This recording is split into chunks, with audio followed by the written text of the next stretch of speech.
Hello, students. Good morning, good afternoon, good evening, according to the time to all of you. I welcome you to my YouTube channel English Soundir. आप सभी का मेरे YouTube channel English Soundir में स्वागत है. So, dear students, in the today I am present here with the topic the lost spring.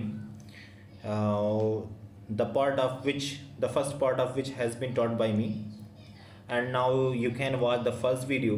If you haven't watched the video, go back to that video and watch the video again. So dear students, here I am here with the second part of the chapter the lost spring. So the part that I left, I am going to resume again. So get ready.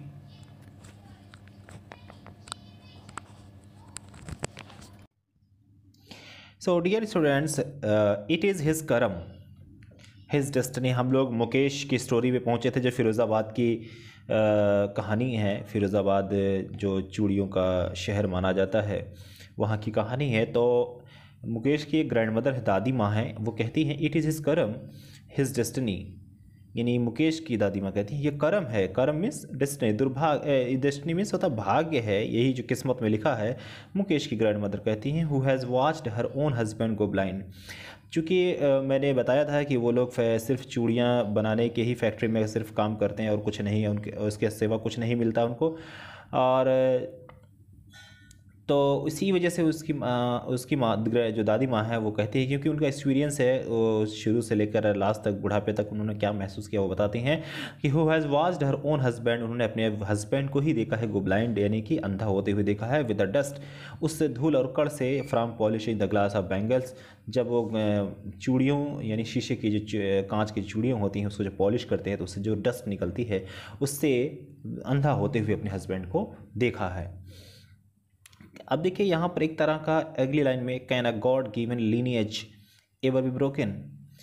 अब यहाँ पर दादी माँ ने एक तरह का जो है कह सकते हैं कि परोक्ष रूप से इनडायरेक्ट वे में क्वेश्चन किया है, एक गॉड पर उंगली उठाई है इस तरह से कहकर कि क्या गॉड के द्वारा दिया गया जो मतलब वंश में जो परंपरा ये उपहार दिया गया है, क्या इसको भी तोड़ा जा सकता है. यानी can a God given means जो गॉड ने दिया है, क्या लीनिएज मीन्स होता है वंश या वंश में कोई चीज़. जैसे उनकी ये परंपरा है ना कि जातिगत रूप से कह सकते हैं कि चूड़ी बनाने की जो कला है वो उनके जैसे नसीब में ही लिख दिया गया है.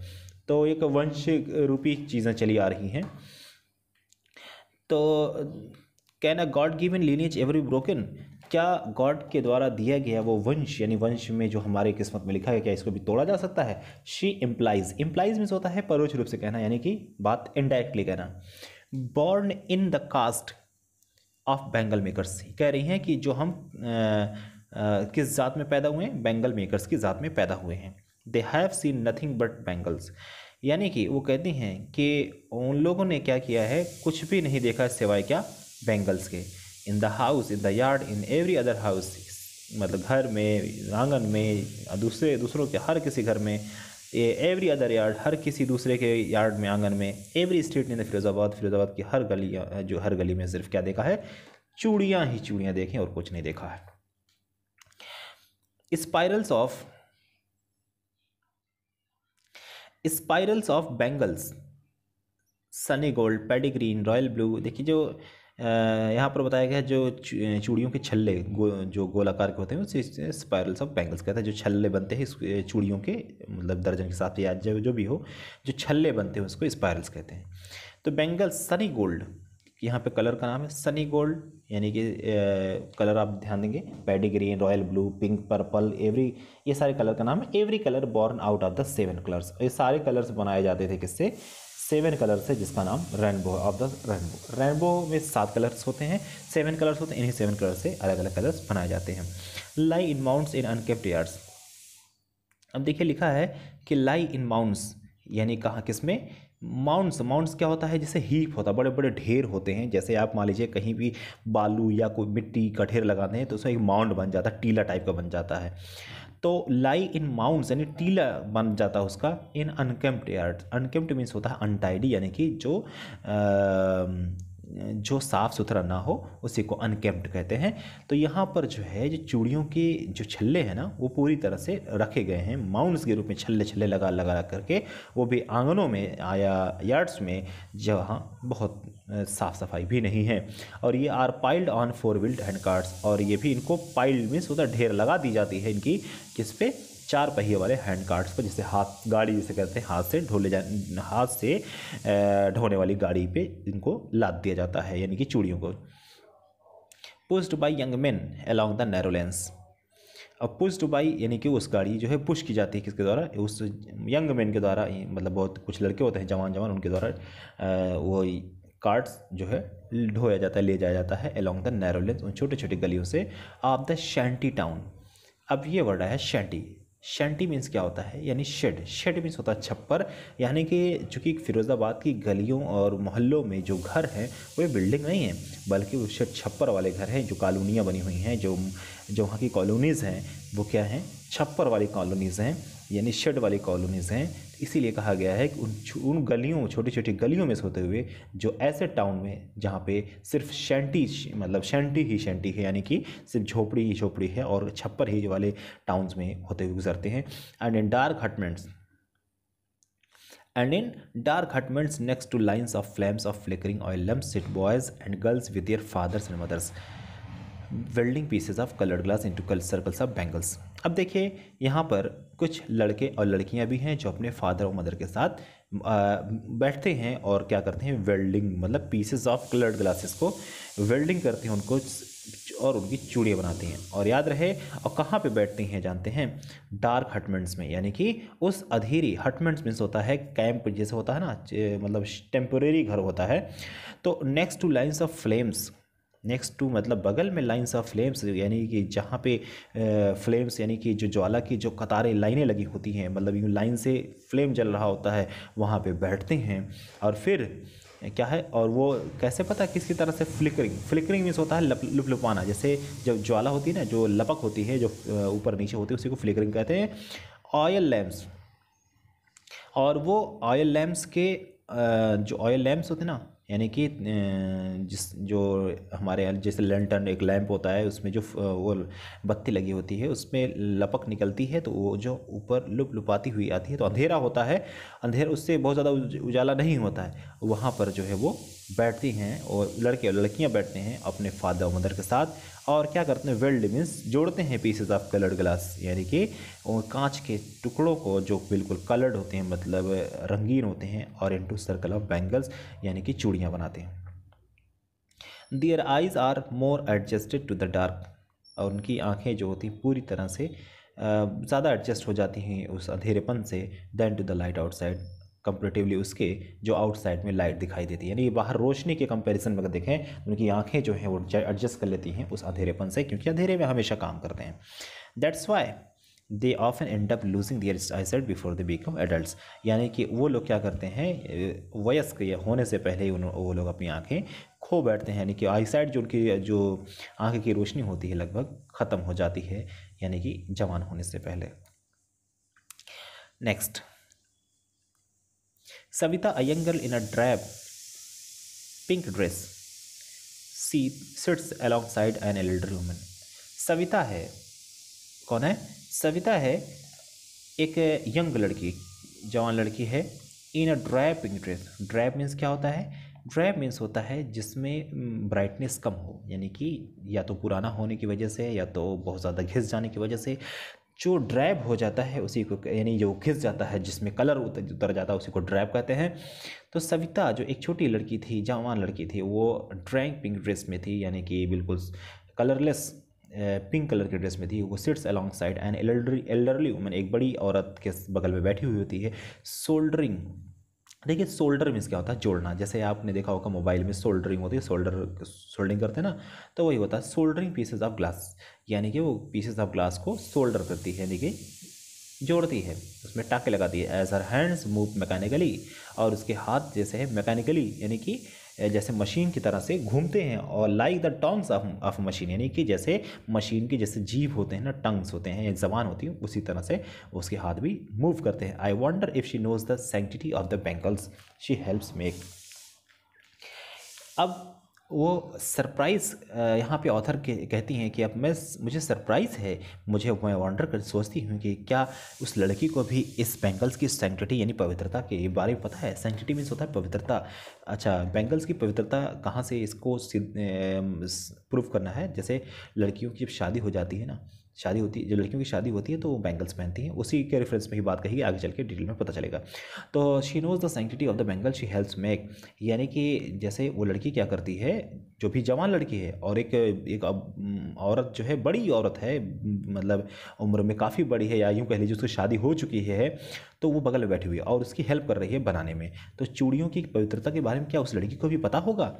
It symbolises an Indian women सुहाग, और ये चूड़ियाँ जो होती हैं वो सिम्बलाइज करती नहीं, उसका ये सिंबल है कि इसलिए किस चीज़ की, इंडियन वुमेन सुहाग, यानी भारतीय महिला के सुहाग का एक प्रतीक है, और उसकी ऑस्पिशियसनेस इन मैरिज। अब जब शादी होती है तो उसके जो ऑस्पिशियसनेस होती है, यानी कि उसकी जो सैंक्टिटी होती है, यानी मंगलकारी जिसे कहते हैं, शुभ जिसे कहते हैं, होने के शुभ होने को भी सिम्बलाइज करता है।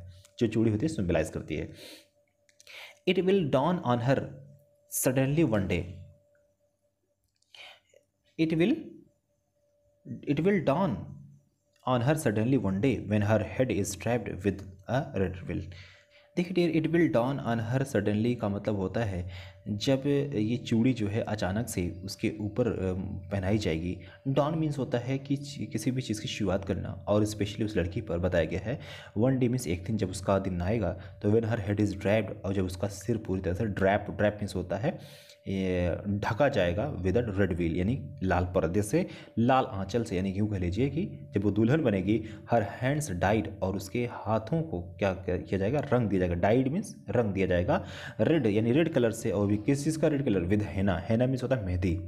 तो and red bangles rolled onto her wrist, और जो रेड बैंगल्स होंगी, चूड़ियाँ होंगी, रोल्ड यानी वो मतलब रोल करेंगे, यानी वो पहन लेगी onto her wrist means अपने कलाइयों में। She will then become a bride, तब वो ब्राइड बन जाएगी, यानी दुल्हन बन जाएगी। Like the old woman beside her, यानी ठीक उसी तरह उस ओल्ड वुमन की तरह जो उसके पास बैठी हुई है, who became one many years को, जो दुल्हन हो चुकी थी काफ़ी साल पहले, दुल्हन बन चुकी थी, ठीक उसी तरह वो भी दुल्हन बन जाएगी। She still has bangles on her wrist, अभी भी उसके हाथों में चूड़ियाँ हैं, but no light in her eyes, लेकिन उसकी आंखों में रोशनी नहीं। हाथों में चूड़ियाँ हैं पर आंखों में रोशनी नहीं है। क्यों? क्योंकि वो काम करते करते बिल्कुल थक और परेशान सी गई, और उसकी आंख भी ख़राब हो गई, क्योंकि आपको अभी जैसे कि बताया गया था कि उसकी जो चूड़ियों को जब हम घिसते हैं, उसका जो डस्ट निकलता है तो वो ब्लाइंड कर देता है कांच का। एक वक्त शेर भर खाना भी नहीं खाया। अब देखिए, शी सेज, वो कहती है एक वक्त शेर भर खाना नहीं खाया। शेर भर खाना नहीं खाया एक एक्सप्रेशन है कि उसने खाना नहीं खाया, उसको खाना नसीब नहीं हो पा रहा। She says in a voice drained of Joy, और वो ऐसी आवाज़ में कहती है जैसे ऐसी खुशी की आवाज़ में जो ड्रेंड हो गई हो, यानी ड्रेंड मीन्स होता है लैक, यानी कमी, यानी कि सूख गई हो, उसकी खुशियाँ जो है छीन ले गई हों, ऐसी खुशियों की आवाज़ में कह रही हो। ड्रेंड ऑफ जॉय मीन्स होता है खुशियों को छीन लिया गया हो, यानी कि गम में, ऐसी आवाज़ में वो कहती है। She has not enjoyed even one full meal, यहाँ तक कि उसने अब पूरा कभी भी खाना पेट भर नहीं खाया इन हर एंटायर लाइफ टाइम, पूरी लाइफ टाइम, यानी कि पूरी ज़िंदगी में कभी भी उसने पूरा पेट भर खाना नहीं खाया। दैट्स वाट शी हैज़ रीप्ड, या ये दैट्स वाट, ये वही चीज़ है जो उसने रीप किया। रीप मीन्स होता है फसल काटना, यानी कि फसल काटने का मतलब है रिजल्ट में मिलना, परिणाम में मिलना, जो भी कुछ उसे मिला है उसको यही मिला है। Her husband an old man with a flowing beard says I know nothing except bangles, और उसके हस्बैंड जो एक ओल्ड वुमन है, उनकी दाढ़ी भी मतलब फ्लो कर रही है, नीचे लहरा रही है, यानी कि कहलिए लटक रही है, तो वो कहते हैं कि आई नो नथिंग, मुझे कुछ भी नहीं पता है, एक्सेप्ट बैंगल्स, यानी चूड़ियों के सिवा मुझे कुछ पता नहीं है। All I have done is make a house for the family to live in, सब कुछ, वो सारी चीज़ जो मैंने सिर्फ की हैं वो सिर्फ क्या है, एक घर जो मैं अपनी फैमिली के लिए मैंने बनाया ताकि वो उसमें रह सकें। Hearing him one wonders if he has achieved what many have failed in their life time. यह सुनते हुए कोई भी इंसान वॉन्डर कर सकता है, सरप्राइज करेगा कि अगर उसने वो चीज़ अचीव कर लिया जो बहुत लोग उस चीज़ को अपनी लाइफ टाइम में अचीव करने में फेल हो जाते हैं, तो he has a roof over his head. तो he has a roof over his head यानी कि उसके पास एक छत है जो उसके सर पे कम से कम तो है। The cry of not having money to do anything except to carry on the business of making bangles, not even enough to eat rings in every home। ध्यान दें कि द क्राई यानी आवाज़, चिल्लाने की आवाज़, क्राई और भी किस चीज़ की मतलब एक रिक्वायरमेंट, एक नीड की आवाज़ ऑफ नॉट हैविंग मनी, जब पैसा नहीं होता है एक इंसान के पास टू डू एनीथिंग यानी कुछ भी करने की, except carry on the business यानी कि बिजनेस के सिवा, carry on the business of making bangles, चूड़ियाँ बनाने का जो बिज़नेस है उसके अलावा और कुछ ऑप्शन नहीं था। और उस कंडीशन में जब पैसा भी ना हो तो ये जो कराई आवाज़ है यानी कि पैसा ना होने की जो कराई आवाज़ है, उसकी चिल्लाने की आवाज़ है। Not even enough to eat यानी कुछ भी, इतना भी खाने को काफ़ी नहीं है। तो रिंग्स इन एवरी होम, देखिए रिंग्स मीन्स होता है गूंजना यानी बजन, रिंग्स मीन्स होता है बजना, लेकिन यहाँ गूंजने से sense in every home means क्या, हर घर में। यानी जो पैसा ना होने की जो क्राई है यानी कि चिल्लाहट है, आवाज़ है लोगों की, वो हर घर में गूंजती है। ओके, उनके पास खाने को नहीं है, सिर्फ क्या चूड़ियाँ बनाने के सिवा और कुछ भी उनके पास बिजनेस नहीं है। The young man echo the lament of their elders, और जो यंग मैन है यानी जवान लोग हैं वो लोग क्या करते हैं, इको करते हैं। इको मीन्स होता है, इको मीन्स होता है गूंजना, द लैमेंट मीन्स होता है विलाप, विलाप गूंजना इसका मतलब होता है रोना, यानी किसी पर जैसे किसी की मैयत पर रोना, उसको भी लैमेंट कहते हैं। लेकिन यहाँ पर किसी की कमी, किसी की चीज़ की कमी या किसी की चीज़ को खो देने को भी लैमेंट कहते हैं। अब कहा जा रहा है कि जो यंग मैन है, जो जवान आदमी है, वो लोग क्या करते हैं, लैमेंट करते हैं और ऑफ देयर एल्डर्स, अपने उन बुजुर्गों, उन बड़े लोगों के लिए। Little has moved with time यानी कि अभी तक क्या हुआ है, समय के साथ साथ कुछ ही बदलाव हो पाया। इट सीम्स, ऐसा लगता है, इन फिरोज़ाबाद में समय के साथ अभी कुछ ही बदलाव हो पाया है। Years of mind numbing toil have killed all initiative and the ability to dream, यानी कि जो माइंड नंबिंग है, यानी कि नंबिंग मीन्स होता है सुन्न हो जाना, यानी कि मस्तिष्क का, दिमाग का सुन्न हो जाना, उसके सालों से यानी कि ब्रेन जो है पूरी तरह से इन लोगों का नंब हो गया है। और इस नंबिंग, इस टॉयल ने, यानी कि उसका ब्रेन तो नम है, सुन्न है। सुन्न का मतलब सही में सुन्न नहीं हो गया, बल्कि यूँ कह लें कि चूँकि एक आदमी जब एक ही बिज़नेस में रम जाता पूरी तरह से, तो उसका समझ लिए कि वो सुन्न ही माना जाता है, एक ही जगह काम कर रहा है। तो अब ऐसा टॉयल मीन्स होता है मेहनत करना। तो मेहनत करते करते ऐसे सालों गुजर गए, और इन सालों ने यानी ईयर्स ने क्या किया, have killed all initiative. Initiative means होता है पहल, यानी कि किसी भी चीज़ की, वो नई चीज़ की पहल करें, अपनी ज़िंदगी के किसी दूसरे क्षेत्र में शुरुआत करें। ऐसे ईयर्स ने क्या किया है, उनके इनिशिएटिव को, पहल को ख़त्म कर दिया है। And the ability to dream, और उस योग्यता को ख़त्म कर दिया है कि वो जिससे वो ख्वाब देख सकते थे।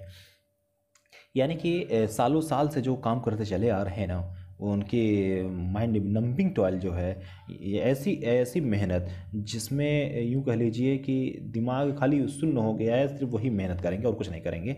ऐसे ईयर्स, ऐसे टाइम ने क्या किया है, उनकी पहल को बर्बाद कर दिया, किल कर दिया है, उनकी उम्मीदों पर पानी फेर दिया है। यानी अब एक्स्ट्रा कुछ भी नहीं कर सकते, उनकी एबिलिटी भी ख़त्म हो गई है कि वो दूसरा भी ख्वाब देख सकें। उम्मीद करता हूँ डियर समझ में आया होगा। चलिए next, why not organise yourself into cooperative. तो यहाँ पर ऑथर क्वेश्चन पूछते हैं कि क्यों नहीं तुम लोग अपने आप को ऑर्गेनाइज कर लेते और एक कोऑपरेटिव बना लेते। कोऑपरेटिव मीन्स होता है कोई संस्था बना लेते हैं जिससे आप काम कर सकते हो और बड़े पैमाने पर। I ask a group of young man, मैंने एक ग्रुप ऑफ यंग मैन यानी कुछ यंग मैन का ग्रुप था, मैंने उनसे पूछा, who have fallen into the vicious circle of middleman who trapped their fathers and forefathers. मैंने ग्रुप ऑफ यंग मैन से पूछा, जो पता है कुछ लोग थे जो मिडिल मीन्स में तो मध्यम क्लास के, जो कह सकते हैं कि मिडिल एज के थे, ऐसे लोगों का सर्कल बना हुआ था, ग्रुप बना हुआ था। और वो लोग बड़े विशियस थे। विशियस मीन्स होता है बहुत बुरे लोग थे।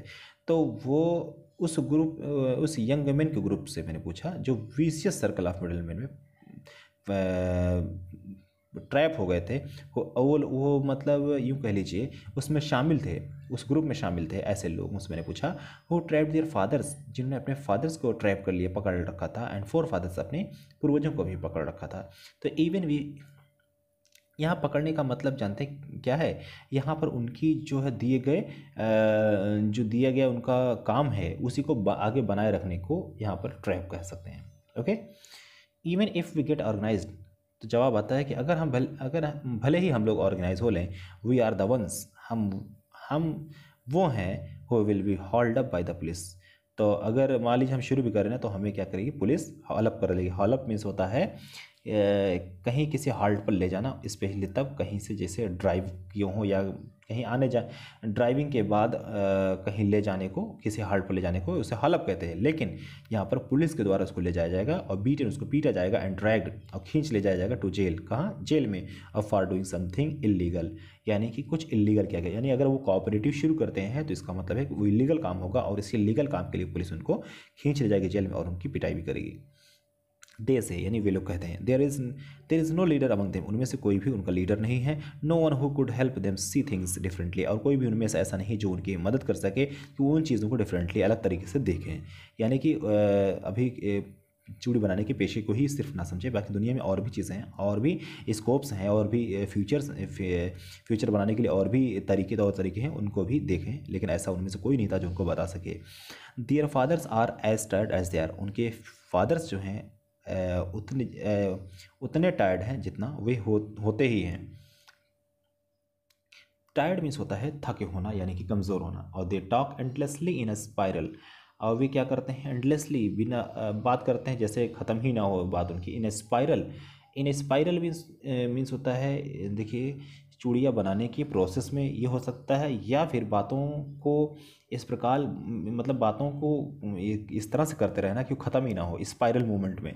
तो दैट मूव्स फ्रॉम पॉवर्टी, अब यहाँ पर बात कही गई ये स्पाइरल की। अब देखिए ये स्पाइरल का मतलब यही हुआ, वो स्पाइरल नहीं जो चूड़ियों के छल्ले वाली बात है, बल्कि यहाँ पर बातों का स्पाइरल, नहीं, जो बातों के छल्ले बने हुए वो घूमते रहते हैं, यानी कि बातें उनकी ख़त्म नहीं हो रही हैं, और उनकी बातें पॉवर्टी से शुरू होती हैं, यानी गरीबी से शुरू होती हैं और अपैथी तक जाती हैं, to greed and to injustice. ऐसा अपैथी का मतलब क्या होता है आप जान लीजिए कि lack of enthusiasm and lack of interest को कहते हैं एपैथी। यानी एपैथी मीन्स होता है उदासीनता, बेचारे की ज़िंदगी में उदासीनता ही है, दुख है और कुछ नहीं है, उदासी ही है। तो गरीबी से शुरू होती है और उदासी तक ले जाती है, और वो भी टू ग्रीड और लालच तक ले जाती है, एंड टू इनजस्टिस और उनको अन्याय तक ले जाती है। तो वो बात वो कर रहे हैं, यानी अपने गरीबी का बयान कर रहे हैं। लिसनिंग टू देम, यस, उनको सुन करके, आई सी टू डिस्टिंक्ट वर्ड्स, मैं देखती हूँ टू डिस्टिंक्ट वर्ड्स, यानी दो अलग अलग दुनिया। डिस्टिंक्ट मीन्स होता है अलग अलग दुनिया, डिस्टिंक्ट मीन्स होता है अलग अलग, वर्ड्स मीन दुनिया, दो अलग अलग दुनिया मुझे दिखाई देती है। One of the family,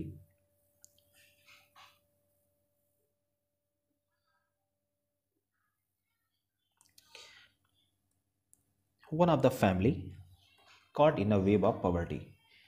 one of the family यानी एक फैमिली तो वो है जो पॉवर्टी के जाल में जकड़ी हुई है, यानी गरीबी के जाल में। वे मीन्स होता है जाल, पॉवर्टी मीन्स गरीबी, गरीबी के जाल में जकड़ी हुई है, पकड़ी हुई है।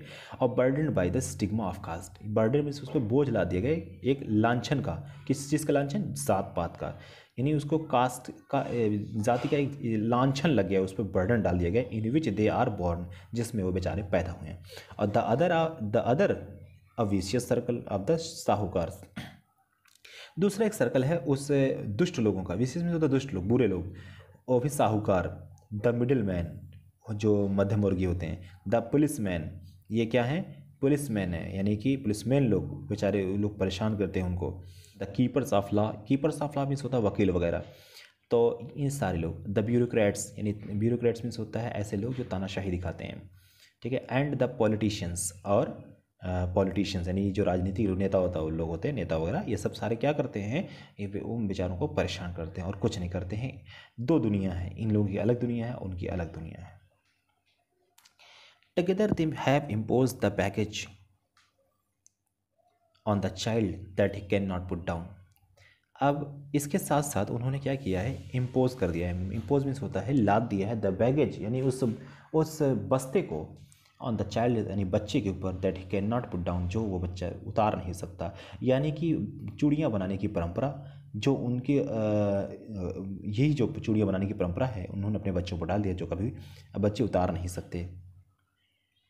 बिफोर ही इज़ अवेयर, बच्चा अवेयर हो कि उससे पहले ही accept it as naturally as his father, वो प्राकृतिक रूप से उसे ऐसे ही स्वीकार कर लेता है जैसे उसके फादर ने स्वीकार किया था। To do anything else would mean to dare, अगर कुछ एक्स्ट्रा करे यानी अलग हटकर करे तो इसका मतलब उसको इसके लिए बहुत बड़ा डेयर करना पड़ेगा, यानी हिम्मत करनी पड़ेगी।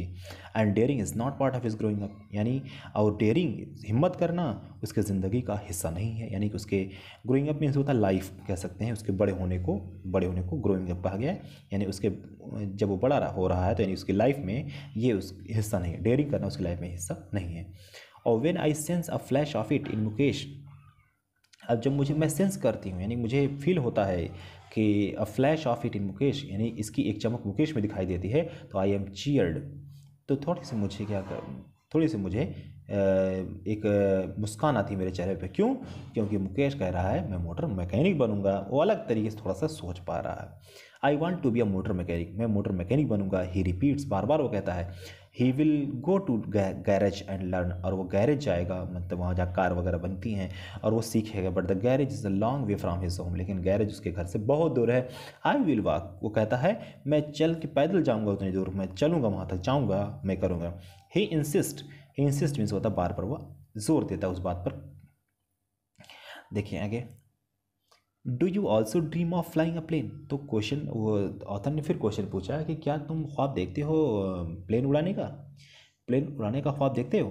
तो ही इज सडनली साइलेंट, थोड़ी देर के लिए चुप हो जाता है और कहता है no, he says no, staring at the ground, ज़मीन पर देखते हुए। स्टेयरिंग मीन्स होता है देखते हुए या घूरते हुए, ज़मीन की तरफ देखते हुए वो कहता है कि नहीं, मुझे प्लेन उड़ाने का कोई ख्वाब नहीं है। शायद वो हो सकता है ये सोच रहा हो कि वो उसकी पहुंच से काफ़ी दूर है। इन हिज स्मॉल मरमर, अपने ही छोटी सी ही बुढ़ात में, यानी कि कुछ मुरमर कर रहा था, मरमर मीन्स होता कुछ बड़बड़ा रहा था। There is an embarrassment that has not yet turn into regret, एक तरह की शर्मिंदगी है जो वो उसके रेगरेट में, यानी कि रेगरेट मीन्स होता है दुख में या पश्चाताप में, वो बदल नहीं पा रही है। He is content to dream of cars that he sees hurtling down the streets of his town, और वो कंटेंट है यानी संतुष्ट है उस ख्वाब को देखने के बारे में, यानी कार्स के बारे में ख्वाब देखने के बारे में। दैट ही सीज, वो देखता है। हर्टलिंग डाउन मीन्स होता है आते जाते हुए, the streets, hurtling down means होता है आते जाते हुए, किसको? The streets of his town, the streets of his town. Hurtling down means होता है जैसे शोर शराबा आने नहीं, आते जाते हुए, लोगों के आते जाते हुए। और the streets of his town, अपने कस्बे के सड़कों पर। Few aeroplanes fly over Firozabad, और कुछ जो एरोप्लेन्स हैं वो फ्लाई करते हैं कहाँ पे? ओवर फिरोज़ाबाद। फिरोज़ाबाद के ऊपर से कुछ जो है प्लेन्स फ्लाई करते हैं, और वो बेचारा मुकेश जो है वो कार का मोटर मैकेनिक बनने को ख्वाब देख रहा है। So this way the chapter gets finished. Dear students, आपका ये चैप्टर यहाँ पे ख़त्म होता है, और इसको अच्छे से प्रिपरेशन कर लेंगे, और फिर मैं इसके क्वेश्चन आंसर के साथ नेक्स्ट वीडियो में प्रेजेंट होऊंगा। Thanks for watching this video. See you again in the next video with the questions and answer of the same chapter.